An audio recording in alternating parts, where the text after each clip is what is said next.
दोस्तों, आप सब जानते ही होंगे कि इस तेज़ गर्मी में हमें हमारे प्लांट्स में कोई भी सॉलिड फर्टिलाइज़र का यूज़ नहीं करना चाहिए, चाहे वो ऑर्गेनिक ही क्यों ना हो। हमेशा गर्मियों में लिक्विड फर्टिलाइज़र का ही यूज़ करना चाहिए।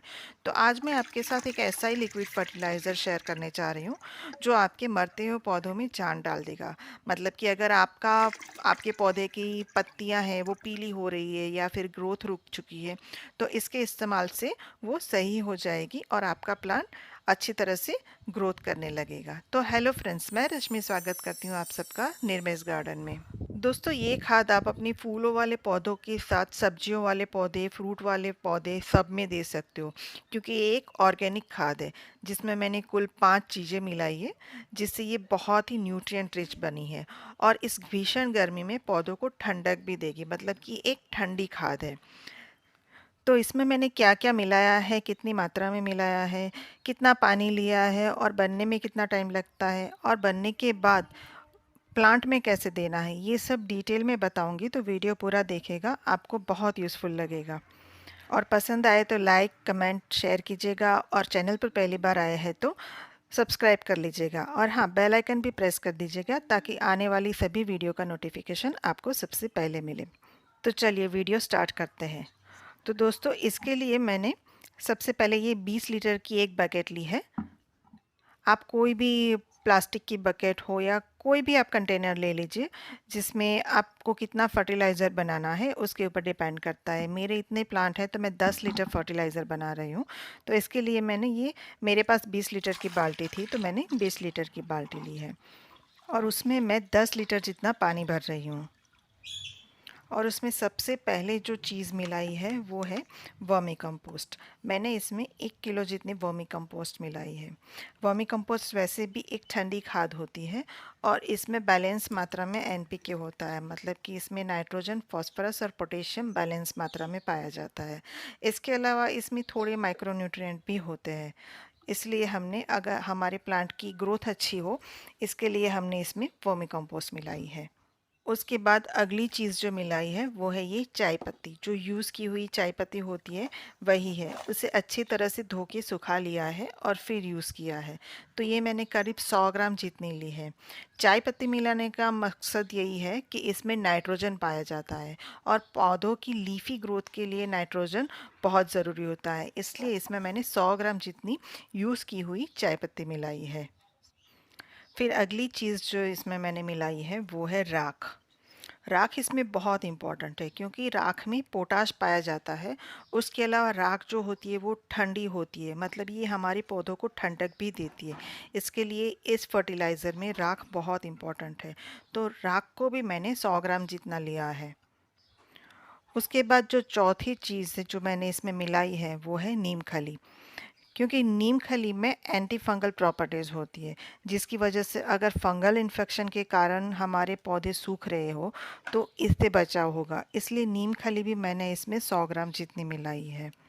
उसके बाद पांचवी और आखिरी जो चीज़ है वो है एप्सम सॉल्ट। एप्सम सॉल्ट यानी मैग्नीशियम सल्फेट। इसमें दो कंपोनेंट होते हैं, एक तो मैग्नीशियम और दूसरा सल्फ़र। इसको मिलाने की वजह ये है कि अगर प्लांट की पत्तियां पीली हो रही है, फोटोसिंथेसिस सही से नहीं हो रहा है, तो एप्सम सॉल्ट को यूज़ करने से जो भी हमारे प्लांट की पत्तियां पीली हो रही है, झड़ रही है, वो सही हो जाएगी। तो 10 लीटर पानी में 2 चम्मच तक ही हमें एप्सम सॉल्ट मिलानी है, इससे ज़्यादा हमें इसमें नहीं मिलाना है। तो अब इन पांचों चीज़ों को हमें किसी भी स्टिक या किसी लकड़ी या फिर कोई भी स्पैचुला हो उससे अच्छी तरह से मिक्स करना है और इसे हमें ढक के शेडी एरिया में रख देना है। किसी भी चीज़ से आप ढक लीजिए, या कपड़ा ढक दीजिए या फिर कोई टाइल का टुकड़ा ढक दीजिए और बीच बीच में इसे हिलाते रहें, ताकि जो भी न्यूट्रिएंट हमने इसमें मिलाया है ना, वो पानी में अच्छी तरह से घुल जाए। और कितने टाइम तक रखना है, तो आप इसे 24 से 48 घंटे के लिए साइड में रख सकते हैं। 2 दिन के बाद जब आप देखोगे तो पानी का कलर कुछ इस तरह से चेंज हो गया होगा। तो अब ये लिक्विड फर्टिलाइज़र आपके पौधों में यूज़ करने के लिए रेडी है। हाँ, लेकिन ये फर्टिलाइज़र आप जब ढक के रखो तो कम से कम 24 घंटे के लिए रखो और ज़्यादा से ज़्यादा 48 घंटे तक रखिए। ज़्यादा दिन अगर आप इसे रखोगे तो इसमें बहुत ज़्यादा स्मेल आएगी, तो फिर पौधों में डालने में भी दिक्कत होगी। इसलिए इसे आप 2 दिन में ही यूज़ कर लीजिए। अब हमने ये फर्टिलाइज़र मिक्स तो बना लिया, मगर ये बहुत स्ट्रॉन्ग है। इस तरह से हमें अपने पौधों में नहीं डालना है। इसे हमें 1:4 के रेशियो में लिक्विड बनाना है। मतलब कि हम एक हिस्सा इस लिक्विड फर्टिलाइज़र का लेंगे तो उसके सामने हम 4 हिस्सा जो नॉर्मल पानी आता है वो लेंगे। तो इस तरह से डाइल्यूट करके ही हमें अपने पौधों में ये लिक्विड फर्टिलाइज़र देना है, ताकि हमारे प्लांट्स को कोई नुकसान ना हो। अगर आपके पास कम पौधे हैं तो आप 1 लीटर पानी में ये खाद बनाएं और सारी चीज़ों का प्रपोर्शन जो है वो 1 लीटर के हिसाब से लें। मैंने 10 लीटर लिक्विड खाद बनाई है, तो आप 1 लीटर भी बना सकते हैं। अगर आप 1 लीटर बनाते हैं तो आपके पास 5 लीटर खाद बन के तैयार होगी। तो अब ये जो लिक्विड फर्टिलाइज़र बना के हमने तैयार किया है, इसे हम छान लेते हैं, ताकि इसमें हमने जो भी वर्मी कंपोस्ट, नीम खली जैसे सॉलिड पार्ट्स मिलाए हैं, वो हमारी मिट्टी में ना मिले। और छानने के बाद जो भी खाद बचती है उसे आप मिट्टी बनाते वक्त उसमें मिला दीजिए, या फिर आप कंपोस्ट बनाते हो तो उसमें भी आप यूज़ कर सकते हो, क्योंकि जो बाकी बची खाद है उसमें भी न्यूट्रिएंट तो बचे होते हैं, तो वो मिट्टी में जाके मिल जाएंगे। अब देखिए, छानने के बाद हमारा लिक्विड फर्टिलाइज़र बनके रेडी है, जिसमें सारे न्यूट्रिएंट बहुत अच्छी मात्रा में मिले हुए हैं, जो हमारे पौधों को ठंडक भी देंगे और पोषण भी देंगे। तो चलिए अब इसे पौधों में डालने के लिए रेडी करते हैं।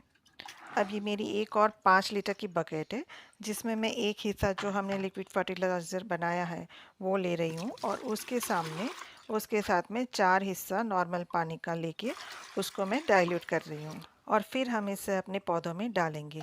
लेकिन कितना डालना है तो ये डिपेंड करता है आपके गमलों की साइज़ पर। अगर आपका गमला छोटा है तो उसमें कम खाद लगेगी, अगर गमला बड़ा है तो उसमें ज़्यादा लगेगी। तो चलिए इसे अब मैं डाल के दिखाती हूँ। देखिए, ये मेरा अनार का पौधा है, जो एक 20 लीटर की बाल्टी में है। उसको मैंने 1 लीटर जितना मैंने इसमें ये फर्टिलाइज़र मिलाया है। जबकि इसके साथ ही देखिए, नीचे मिर्ची का जो पौधा लगा है वो छोटी सी ग्रो बैग में लगा है, वो इतनी बड़ी नहीं है, तो इसमें मैंने आधा लीटर जितना दिया है। फिर इसी तरह से इस बकेट में भी मैंने 1 लीटर जितना दे दिया है। फिर अब देखिए, ये जो है वो मेरी लौकी की बेल है, जो मेरी क्यारी में लगी हुई है। तो इसके अंदर मैं, ये बहुत बड़ी है तो इसके अंदर मैं 5 लीटर के जितना मैं फर्टिलाइज़र इसके तने के आसपास ही मैं डाल रही हूँ। देखिए, क्योंकि यहाँ पे मिट्टी ज़्यादा है तो फर्टिलाइज़र भी ज़्यादा चाहिए। तो आप अपने गमलों की मिट्टी के हिसाब से आप उसमें फर्टिलाइज़र डाल सकते हैं, और अगर ज़्यादा हो जाता है तो भी उसमें कोई दिक्कत नहीं है, क्योंकि हमने ये डाइल्यूट करके ही दिया है। फिर देखिए, ये जो मेरा बैरल है जिसमें अमरूद लगा हुआ है, तो ये भी बहुत बड़ा मेरा कंटेनर है, तो इसमें भी मैं 5 लीटर जितना फर्टिलाइज़र मिला रही हूँ। तो 12 इंच के गमले के लिए आधा लीटर और 15 इंच के गमले के लिए 1 लीटर जितना इनफ हो जाता है। उसके साथ आप फूलों वाले पौधे में भी ये फर्टिलाइज़र मिला दीजिए, तो इससे इसकी ग्रोथ बहुत अच्छी होती है। साथ साथ फूलों का साइज़ और उसका कलर भी बहुत ब्राइट होता है। अब लास्ट में बात आती है कि हमें इसका यूज़ कितनी बार करना है, तो आप इसे महीने में 1 बार यूज़ कर लीजिए, तो ये आपको बहुत अच्छा रिज़ल्ट देगा। तो उम्मीद है आपको वीडियो पसंद आया होगा। अगर पसंद आया है तो लाइक, कमेंट, शेयर कीजिए, और चैनल पर पहली बार आया है तो बेल आइकन प्रेस करके सब्सक्राइब भी कर लीजिए। Thank you.